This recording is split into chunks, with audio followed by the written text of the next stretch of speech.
ভক্তমণ্ডলী ভক্তিপতি মায়েরা, যিনি সংকীর্তনের পিতা শ্রীরাম চৈতন্য মহাপ্রভু, যিনি নদিয়ার মুকুটমালা গদাধরী প্রাণ বধুয়া, যিনি নরহরি চিতু চড়া সার্বভৌম চৈতন্য দাতা, যিনি হরিদাসের কৃপাকারী জগায় মধাই উদ্ধার করে, যোগী যাকে ধ্যানে পায় না, সাধক যাকে সাধনায় পায় না, সেই জগাদিত ধন, সেই জ্ঞানাদিত ধন প্রেমের ঠাকুর কাঙালের ঠাকুর আমার 1486 খ্রিস্টাব্দে 18 ফেব্রুয়ারি বাংলার 893 সালে 23শে ফাল্গুন শুভ দোল পূর্ণিমার দিনে শচী সিন্ধু গর্ভ মাঝে চৈতন্য মহাপ্রভু আমার আবির্ভাব।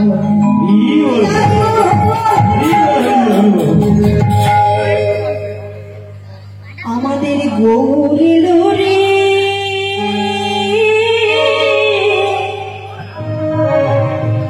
ওই না সোনার নদিয়া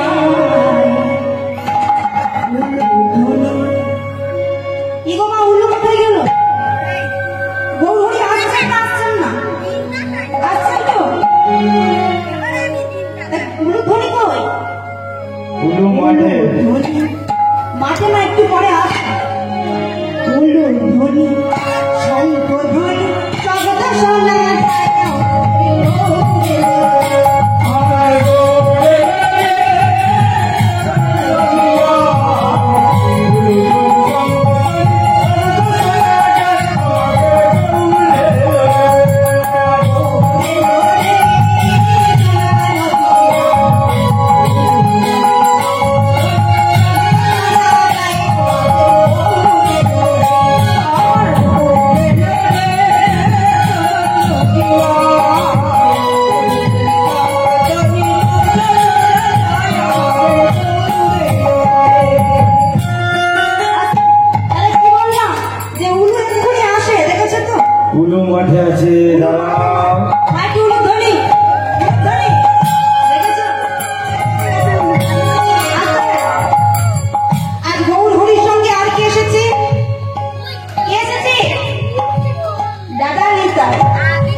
নামে হরি নামে।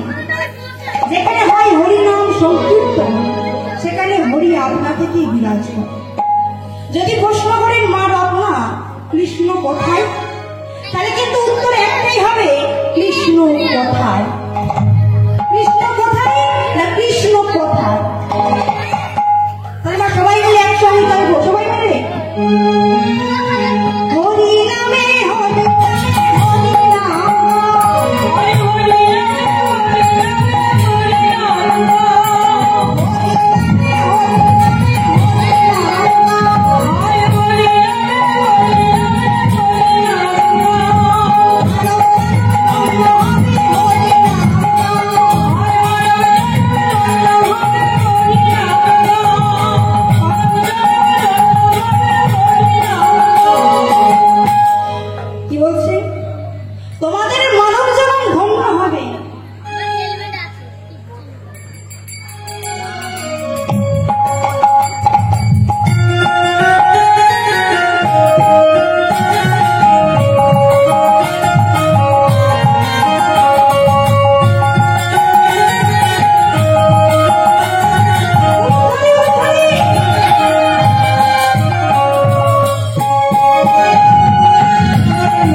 মানব জন্ম পেয়েছি। একবারও কিন্তু ভেবে দেখি নাই এই মানব জন্ম পাবার আগে আমরা কতবার জন্মগ্রহণ করেছি জলচর প্রাণীতে। কখনো সাপ হয়েছি, কখনো ব্যাঙ হয়েছি, কখনো কুমির হয়েছি। তাহলে মুক্তি পেলাম কবে? কবে মুক্তি পেয়েছি? না যেদিন আমরা শঙ্খরূপে জন্মগ্রহণ করেছি। আর এই শঙ্কর যেদিন গোবিন্দের সেবায় লেগে গেল, সেই দিন আমরা উদ্ভিদ করেছি। কতবার জন্মগ্রহণ করেছি পক্ষীকুলে, পক্ষীকুলে জন্মগ্রহণ করেছি। কখনো টিয়া হয়েছি, কখনো ময়না হয়েছি, কখনো কাকাতুয়া হয়েছি। মুক্তি পেলাম কবে? যেদিন আমরা পক্ষী রূপে ময়ূর রূপে জন্মগ্রহণ করলাম। আর এই ময়ূরটা যেদিন ভগবান শ্রীকৃষ্ণের সেবায় লেগে গেল, সেই দিন আমরা পক্ষীকুল থেকে মুক্তি পেয়ে গেলাম। কতবার জন্মগ্রহণ করেছি পশুকুলে। কখনো বাঘ হয়েছি, সিংহ হয়েছি, শিয়াল হয়েছি। মুক্তি পেলাম কবে? যেদিন আমরা গোমাতা বা গরু রূপে জন্মগ্রহণ, যেদিন আমরা গোমাতা বা গরু রূপে জন্মগ্রহণ করলাম, সেই দিন আমরা মুক্তি পেলাম। কেন? কারণ গোমাতার সর্ব দেহটা গোবিন্দের সেবায় লেগে গেল, সেই দিন আমরা মুক্তি পেয়ে গেলাম। ভগবান আমাদের এত সুন্দর বদন দিয়েছে কিসের জন্য? পরচর্চা পরনিন্দা করবার জন্য, তাই না? ভগবান আমাদের এত সুন্দর বদন দিয়েছে যাতে হা গৌর প্রাণ গৌর বলে ডাকতে পারে।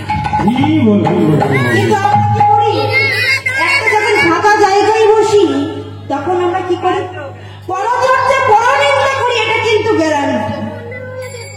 ভগবান বলছে তোদের এত সুন্দর বদন দিয়েছি পরচর্চা পরনিন্দা করবার জন্য, যাতে দিনের শেষে একবার হা গৌর প্রাণ গৌর বলে ডাকতে পারি। বিদায় গৌর হরি বল। সবাই মিলে একসঙ্গে গাইব, সবাই মিলে দুটো বাহু তুলে শান্তিপুরা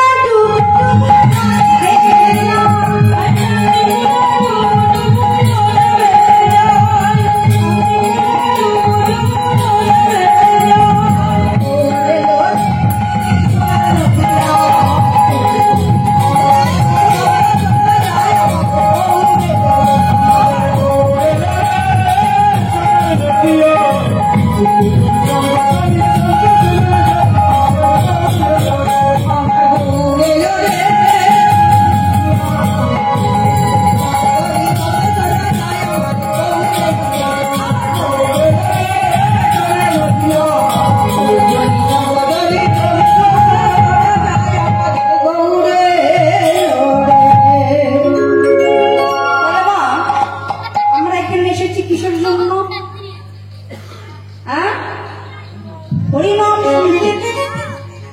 তেমন আপনারা হরিনাম শুনতে এসেছেন, আপনাদের মনে প্রশ্ন যাবে না যে আমরা তো হরিনাম শ্রবণ করি, হরিনাম করি, এই হরিনাম করলে কি লাভ হয়, আর এই হরিনামের মাহাত্ম্য জানতে চাই তো। তেমনই একদিন নারদ মুনির মনে প্রশ্ন জেগেছে যে আমি তো সদাই সর্বদা হরিনাম করি, সদাই সর্বদা হরি কথা বলি, এই হরিনাম করলে কি লাভ হয়, আর এই হরিনামের মাহাত্ম্যটা আজ এই কথা জানতে চলেছে কোথায়? পিতামহ ব্রহ্মার কাছে।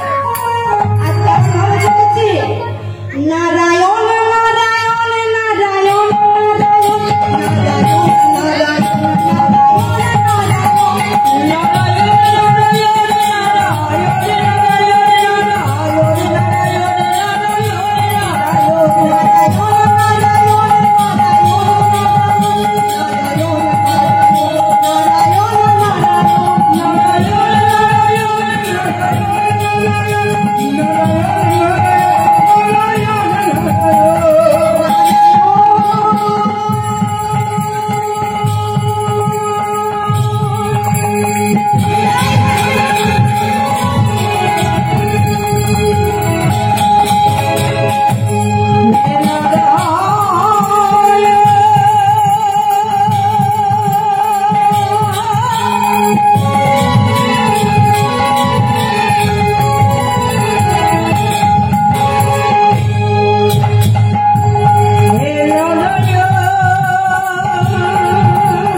পিতামহ ব্রহ্মার কাছে। আজ পিতামহ ব্রহ্মার কাছে এসে বলছে প্রণাম, প্রণাম পিতামহ ব্রহ্মা। কি ব্যাপার না তো বলি, হঠাৎ তোমার আগমন? পিতামহ ব্রহ্মা, আমার মনে একটি প্রশ্ন জেগেছে যে আমি তো সদাই সর্বদা হরি নাম করি, সদাই সর্বদা হরি কথা বলি, এই হরি নাম করলে কি লাভ হয়, আর এই হরিনামের মাহাত্ম্যটা কি? আর যেই নাই কথা বলেছি এমন সময় পিতামহ ব্রহ্মা বলতে শোনো, শোনো নারদ মুনি, এই হরিনামের মাহাত্ম্য হচ্ছে অনেক। এই হরিনামের মাহাত্ম্য বলতে কি যদি কোনো ভুল হয়ে যায় তাহলে যে আমি নাম অপরাধে পড়ে যাব। তুমি এক কাজ করো, তুমি যাও ভোলানাথের কাছে, ভোলানাথের কাছে গিয়ে তুমি জিজ্ঞাসা করো হরিনামের মাহাত্ম্য। আর নারদ মুনি আবার চলেছে কোথায়? ভোলানাথের কাছে। আজ ভোলানাথের কাছে এসে বলছে প্রণাম, প্রণাম ভোলানাথ। কি ব্যাপার নারদ মুনি, হঠাৎ তোমার আগমন? ভোলানাথ, আমার মনে একটি প্রশ্ন জেগেছে যে আমি তো সদাই সর্বদা হরি নাম করি, সদাই সর্বদা হরি কথা বলি, এই হরিনাম করলে কি লাভ হয়, এই হরিনামের মাহাত্ম্যটা কি? আর যেই না এই কথা বলেছি এমন সময় ভোলানাথ বলছে শোনো নারদ মুনি, এই হরিনামের মাহাত্ম্য অনেক। এই হরিনামের মাহাত্ম্য বলতে গিয়ে যদি কোনো ভুল হয়ে যায় আমি যে নাম অপরাধে পড়ে যাব। তুমি এক কাজ করো, তুমি যাও কোথায় জানো? তুমি যাও নারায়ণের কাছে। আর তুমি যখন নারায়ণের কাছে যাবে তোমার প্রশ্নের উত্তর তুমি পেয়ে যাবে। আজকে নারদ মুনি আবার চলেছে কোথায়? না নারায়ণের কাছে। আজ এসে বলছি প্রণাম, প্রণাম প্রভু। কি ব্যাপার নারদ মুনি, হঠাৎ তোমার আগমন? প্রভু, আমার মনে একটি প্রশ্ন জেগেছে যে আমি তো সদাই সর্বদা হরি নাম করি, সদাই সর্বদা কৃষ্ণ নাম করে। এই হরিনাম করলে কি লাভ হয়? এই হরিনামের মাহাত্ম্যটা কি? এই না এই কথা বলেছি, এমন সময় নারদমুনি প্রভু আমার বলছে, শোনো শোনো নারদমুনি, এই প্রশ্নের উত্তর আমি তোমাকে দেব না। তুমি যাও ওই জমপুরীতে, আর তুমি যখন জমপুরীতে যাবে তোমার প্রশ্নের উত্তর তুমি পেয়ে যাবে। আজ নারদমুনি আবার চলেছে কোথায়? সেই জমপুরীতে। আর যেই না জমপুরীতে এসেছে, এমন সময় যমরাজ নারদমুনিকে দেখে চমকে উঠলেন।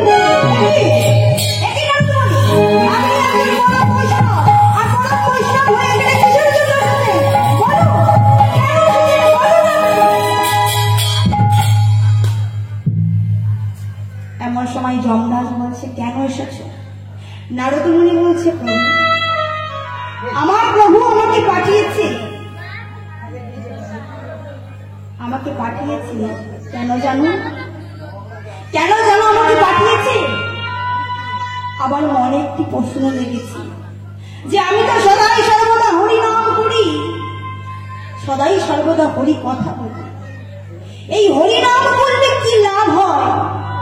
আর এই হরিনামের মাহাত্ম্যটা কি?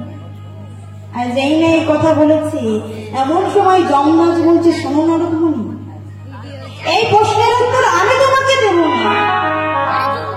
তুমি যখন আমার এই গোটা জগৎকে ভ্রমণ করবে, তখন তোমার প্রশ্নের উত্তর তুমি পেয়ে যাবে। তোমার প্রশ্নের উত্তর তুমি পেয়ে যাবে।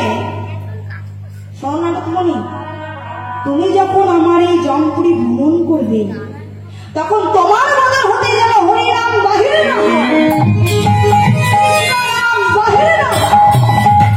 বেশ বেশ তাই হবে। এমন সময় নারদমুনি চলেছে, প্রথমে কোন দিকে গেলেন? প্রথমে গেলেন পূর্ব দিকে। আজ পূর্ব দিকে গিয়ে কি দেখছে? কিছু আত্মারা ফুলের বাগানের মধ্যে ঘুরে বেড়াচ্ছে।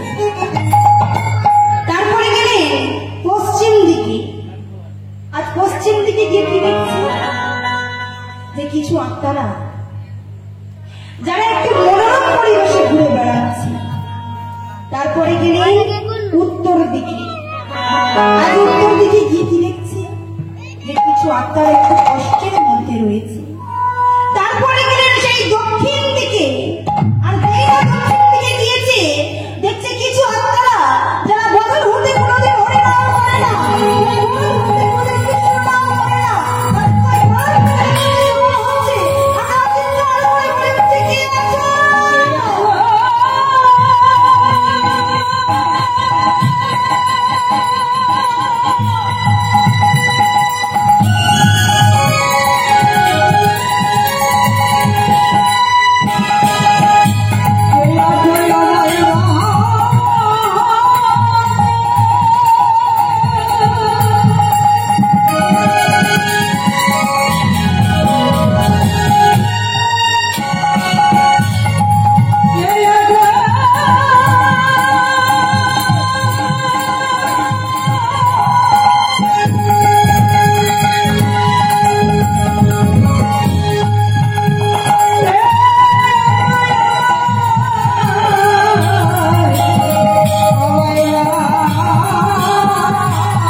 বৈকুণ্ঠে চলে গেল।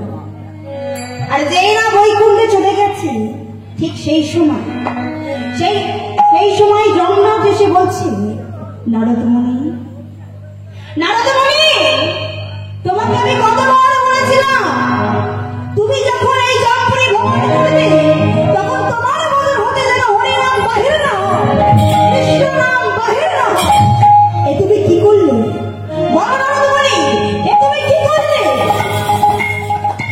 আজ তোমার এই হরিনাম শ্রবণ করা মাত্র সকল পাপী আত্মরাজি বৈকুণ্ঠে চলে গেছে। হরিনাম করলে টাকা পয়সা হবে কিনা জানি না, গাড়ি বাড়ি হবে কিনা জানি না, কিন্তু শেষের দিনে ভালোভাবে ভবসিন্ধু পার হয়ে যাবে। হরিবল হরিবল হরিবল।